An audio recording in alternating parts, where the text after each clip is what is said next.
Nicole Seller est intarissable quand il s'agit de parler de son jardin. Le jardin des possibles à Persac, dont la particularité est d'être composé de fleurs presque toutes comestibles. Donc évidemment, la grande récolte en ce moment du coquelicot qu'on peut utiliser les pétales en comestibles pour décorer les assiettes et même manger. Et puis toute la partie des centaurées qui sont des petites alliées des assiettes très colorées.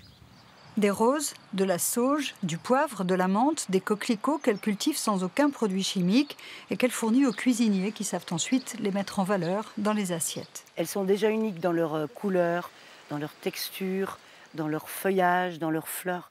Et chaque fois qu'il y a ces différences, il y a également les différences au niveau des goûts. Voilà. Et elles viennent compléter, elles viennent à la rencontre d'un savoir-faire de cuisinier et de la beauté de la nature, quoi.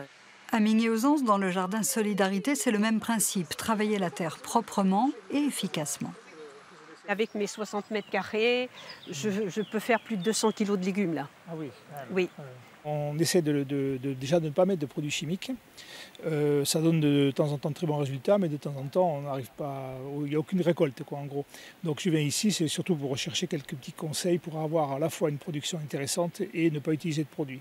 Zéro produit chimique, c'est d'ailleurs l'une des conditions pour obtenir la jouissance d'une parcelle de terrain. On leur fait signer une charte, voilà, qui est renouvelée tous les ans, sans pesticides, sans engrais chimiques, naturellement, puisque on fait notre compost, on va chercher notre fumier chez un particulier.